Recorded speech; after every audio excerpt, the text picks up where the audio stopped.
तो जन्नत में कैसे दाखिल होंगे? तो मोर ने सांप को बुलाया। सांप को बुलाने के बाद में मोर ने उससे कहा कि शैतान को जन्नत में पहुंचाना। मोर खुद तो तैयार हुआ ही, मगर उसने सांप को भी तैयार करने की कोशिश की। और इसने चूंकि कहा शैतान से कि मैं ले आऊंगा जन्नत के दरवाजे के करीब, तो कैसे लाया?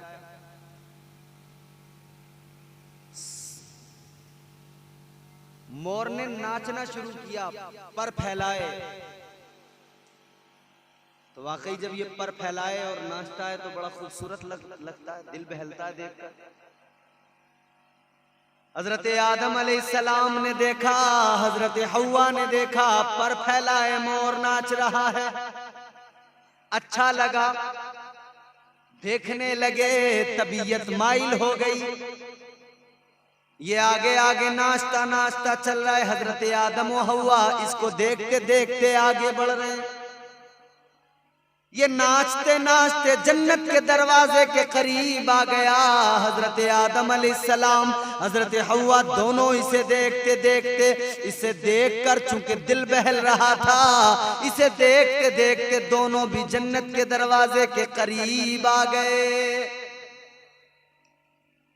इधर शैतान ने सांप से बात की, मोर लेके आया सांप को कि भाई इसे जन्नत में पहुंचाना है।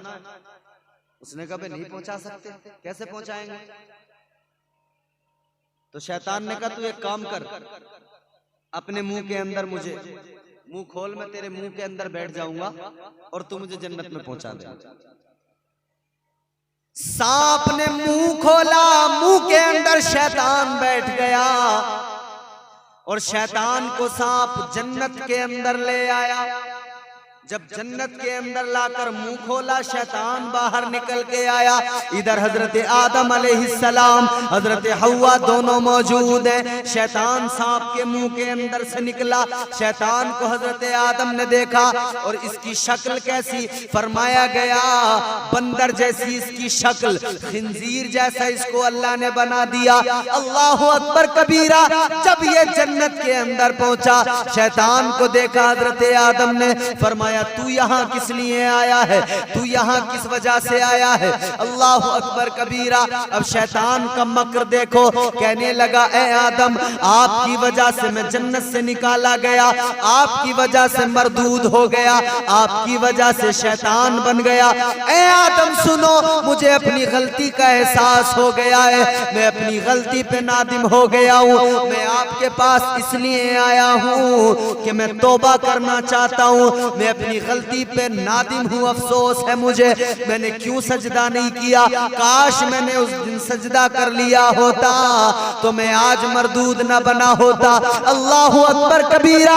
अब ये शैतान कहने लगा मैं बड़ा नादिम हूँ, अब मैं तौबा करना चाहता हूँ, आप अल्लाह की बारगाह में मेरे सिफारिशी बन जाइए, आप अल्लाह की बारगाह में मेरा मारूजा पेश कर दीजिए, अल्लाह मेरी तौबा को कबूल कर ले। चूंकि आपकी वजह से सब कुछ हुआ है, इसीलिए आपके पास में आ गया। हजरत आदम अलैहिस्सलाम ने जैसे इतना सुना, आपने फरमाया ये तो बड़ी अच्छी बात है, अगर तू नादिम हो गया है, अगर तू तौबा करने आया है तो बड़ी अच्छी बात है, चल तौबा कर ले। अल्लाह अकबर कबीरा। मेरे अजीजों याद रखना, मगर शैतान तो ठहरा शैतान, इसके अंदर तो मकर। अल्लाह अकबर कबीरा। ये तो किसी और मकसद से आया था, ये तौबा करने नहीं, ये तो इसलिए आया था कि हजरत आदम को, हजरत हव्वा को जन्नत से कैसे निकाला जाए। तो इसने, शैतान ने फिर अब जब बातचीत शुरू हो गई तो हजरत आदम से कहने लगा, यार हजरत आदम अलैहिस्सलाम से कहने लगा कि आदम, आपको अल्लाह ने जन्नत में रखा है, लेकिन आप इंसान हैं, आप एक दिन मर जाएंगे, आपको मौत आ जाएगी। जब शैतान ने इतना कहा, अच्छा। हजरत आदम अलैहिस्सलाम से कहने लगा एक दिन मौत आ जाएगी, फिर आप जन्नत से निकल जाएंगे, फिर ये रंगीनियां, फिर ये जन्नत की रानाइयां, ये जन्नत की खूबसूरती, ये जन्नत की नहरें, ये जन्नत के मेवाजात कुछ भी नजर नहीं आएगा। तो हजरत आदम अलैहिस्सलाम ने फरमाया तू क्या चाहता है? कहने लगा मैं ये चाहता हूं कि आप जिस तरह फरिश्ते हैं इन्हें मौत नहीं आएगी, आप इसी तरह हो जाएंगे, आपको मौत ही नहीं आए, आप फरिश्तों की तरह हो जाए। अच्छा क्या करना होगा इसके लिए? शैतान कहने लगा जब मौत आती है तो बड़ी तकलीफ होती है, बड़ा तड़पता है इंसान, ये होता है वो होता है, सब बताने लगा। शैतान ने वही करके दिखाया जिस तरह से किसी इंसान को मौत आती है और वो तड़पता है। मरने वाले को जब तकलीफ होती है वो तड़पता है, उसने उसी तरह तड़प कर दिखाया, वैसी शक्ल बना के दिखाई, वैसा ही करके दिखाया।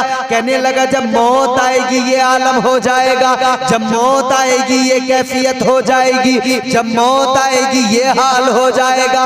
ए आदम मैं चाहता हूँ आपको मौत ना आए, आप फरिश्तों की तरह हो जाए। ए आदम मैं ये चाहता हूँ आपको कभी जन्नत से न निकाला जाए। हजरत आदम ने फरमाया कैसे होगा ये सब? कहने लगा जन्नत के अंदर एक दरख्त है, उसका जो फल है अगर उस फल को तुमने खा लिया तो तुमको कभी मौत नहीं आएगी, कभी तुम्हें जन्नत से नहीं निकाला जाएगा। कहने लगा फल खा लो, गेहूं, गंदुम, और फरमाया गया जो आज का गंदुम है ना ये छोटा सा, ऐसा गंदुम नहीं था उस वक्त, इतना बड़ा जैसे कि बड़ा सा तरबूज हुआ करता है, इतना बड़ा था। और ये जो इसके बीच में निशान होता है ना, गेहूं के दाने के बीच में निशान, फरमाया गया ये निशान इसलिए है कि उस वक्त में गंदुम बड़ा था, तो जब उसको खाया था हजरत आदम अलैहिस्सलाम ने और हजरत हव्वा ने, तो इस तरह खाया था कि आधा हजरत हव्वा ने खाया था, आधा हजरत आदम अलैहिस्सलाम को खिलाया था। तो उसी वक्त से इस गंदुम के अंदर वो निशान पड़ गया, उस वक्त को, ताकि इस गंदुम को देखकर वो वक्त भी याद आता रहे, तो वो निशान पड़ गया, निशानी बन गई। जैसे शैतान ने हजरत आदम अलैहिस्सलाम से कहा कि इसको खा लो, अगर इस फल को तुमने खा लिया कभी मौत नहीं आएगी, कभी जन्नत से नहीं निकाला जाएगा। हजरत आदम अलैहिस्सलाम ने इनकार कर दिया। आपने फरमाया तू कैसी बात करता है, मेरे रब ने मना कर दिया है, परवरदिगार ने मुझे रोका है, जिस काम से मेरा रब मुझे रोकता है मैं उस काम को हरगिज नहीं करूंगा, जिस काम से अल्लाह ने मुझे रोक दिया मैं वो काम हरगिज नहीं कर सकता हूं। अल्लाह अकबर कबीरा। हजरत आदम अलैहिस्सलाम ने इनकार कर दिया, हजरत हव्वा ने भी इनकार कर दिया, दोनों आ गए। इसका तो काम नहीं बना। इसने कहा क्या करूं, समझ नहीं आ रहा, कोशिश तो बहुत अच्छी की मैंने, बहुत चाहा कि खा लें, मगर इन्होंने खाया नहीं। इन्हें अल्लाह के फरमान, अल्लाह के हुक्म का पासो लिहाज है। इसने कहा कोई बात नहीं, फिर मौका देखूंगा, फिर मौके से काम करूंगा। एक दिन हजरत हव्वा को इसने तन्हा देखा, तो इसने कहा इनको बहकाता हूं, तो हजरत हव्वा को बहकाने लगा। हजरत हव्वा से आकर कहने लगा खा लो दाने गंदुम, अगर तुमने इसको खा लिया तो देखो कभी मौत नहीं आएगी, कभी जन्नत से नहीं निकलना पड़ेगा। हजरत हव्वा ने इनकार कर दिया, मैं नहीं खाऊंगी। हजरत हव्वा ने इनकार किया तो कहने लगा कोई बात नहीं है, कुछ नहीं होगा इसको खाने से। कहने लगा मैं तुम्हें पहले खाकर दिखाता हूं, मैं खाऊंगा, तुम देखना कुछ नहीं होगा।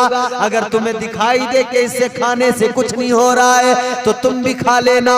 अल्लाह अकबर कबीरा।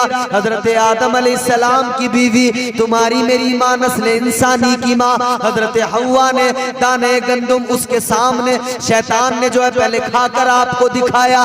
जब शैतान ने खाया तो कहने लगा देखो कुछ भी नहीं हुआ। तो औरत चूंकि नाक़िसुल अक़ल होती होती है। हजरत हव्वा को लगा हाँ कुछ भी नहीं हो रहा है। अल्लाह अकबर कबीरा। हजरत हव्वा ने वो दाने गंदुम खा लिया।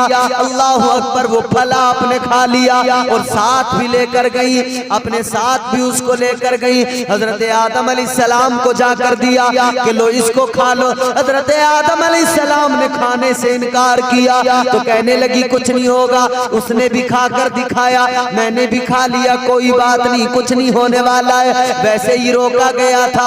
अल्लाह अकबर कबीरा। चूंकि औरत के अंदर ये बात है, औरत अगर अपने शोहर से किसी बात को कहे तो कहीं ना कहीं आदमी को समझ में आ जाती है। हजरत हव्वा ने कहा तो हजरत आदम को दिमाग में बात आ गई, चलो खा लिया जाए, कुछ नहीं होगा। हजरत आदम अलैहिस्सलाम ने भी दाने गंदुम को खा लिया।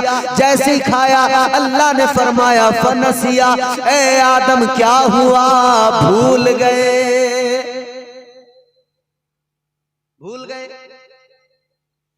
ए आदम दाने गंदुम खाने से पहले मुझसे मालूम कर लिया होता, अपने रब से मालूम कर लिया होता।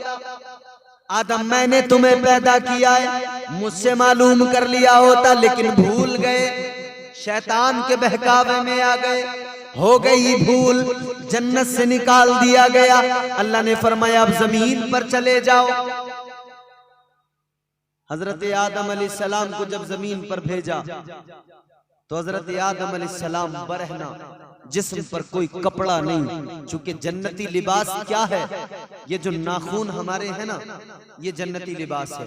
पूरे जिस्म को ये जिस तरह अभी उंगली के ऊपर के हिस्से को ये नाखून कवर करता है ना, इसी तरह का लिबास पूरे जिस्म को कवर करेगा। ये जन्नत का लिबास।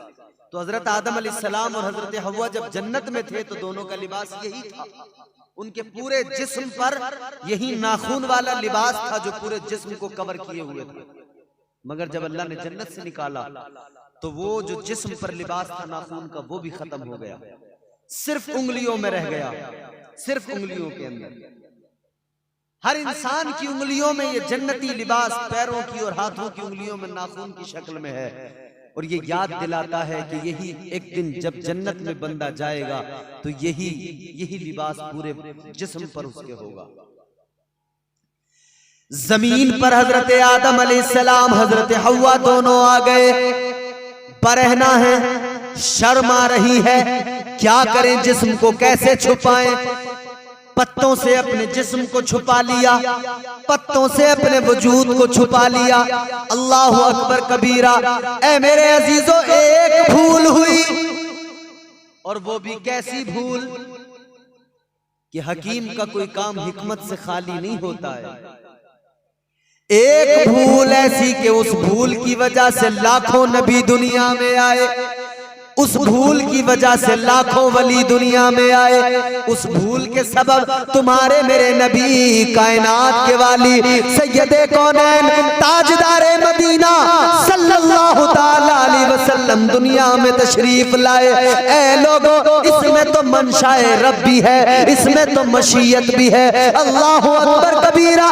जमीन पर आना, और जमीन पर आने के बाद में हजरत आदम अलैहिस्सलाम के जरिए अल्लाह ने इंसानियत को जमीन पे कायम कर दिया, इंसानों को जमीन पे आबाद कर दिया।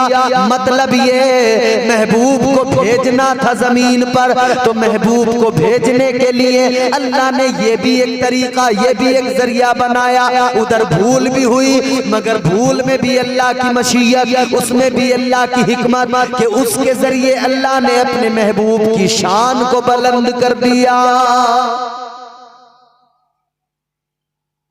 जमीन पर आए, अल्लाह ने फरमाया अब यही जमीन पे तुम्हें यही कमा कर खाना।